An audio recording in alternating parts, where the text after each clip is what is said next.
अरे साला चूतिया। ए भाऊजी तू केकरा के करी अइलू हो? तारे के कहतनी हम बहुत बड़े खत्म इंसान है।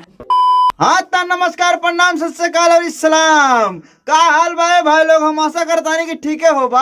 आ गई तोनी लोग के हंसावे खातिर एगो और भरकम भारी मजेदार वाला वीडियो लेके, जो ना वीडियो में तना जाके भरपूर रिलाई भइल भाई लोग। लेकिन वीडियो चालू करे से पहले हम यह कहब कि जे भाई लोग हमारा चैनल पे नया वाला चैनल के सब्सक्राइब करा और वीडियो के लाइक करा, और जो सब्सक्राइब के बगलिया में बेल आइकन घंटिया बा भाई लोग, ओकरा के मार दा भाई चोट फूट फाट जाए, समझ ला। सोचा विचारा दिन जल्दी से फट से चैनल के सब्सक्राइब करा, वीडियो करता नहीं शुरू। 3 मिनट 6 सेकंड के वीडियो बा हमारा मेरी। अच्छा ताए भाऊजी 3 मिनट 6 सेकंड के वीडियो तो हरा भीरी रखल बा, ठीक बा। यह कहता रू ना तो हमार बात माना कि हमार व्हाट्सएप नंबर वाला ले ला और 3 मिनट 6 सेकंड के जो वीडियो रखले बाड़ू वो हमारा व्हाट्सएप पे भेज दा, ठीक बा। कैसे हमनियो देख ली और हम अपना भाई लोग के जो हमार वीडियो देखा रहे वो के देखा दी, समझ लू। ठीक बा, इतना बता दे तनी।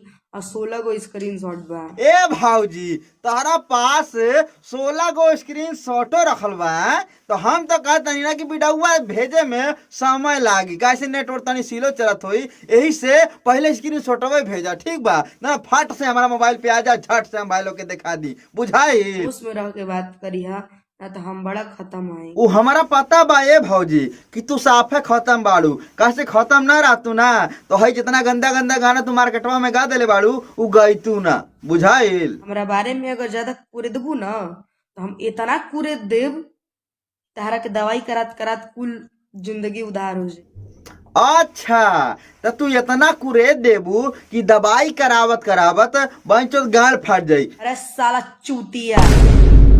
ए भाऊजी तू केकरा के करी अइलू हो? तारे के कहते हमारा के कहता रू?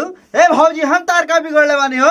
यदुवंशी सुनील तारे के कहते नहीं बाबू तनी होश में। अच्छा सुनील के कहलू हो, हमारा के मत कहिया ना तो नुहरा के ऐसा पहले बंचो की लड़ावे पे हक दे, बुझाइल।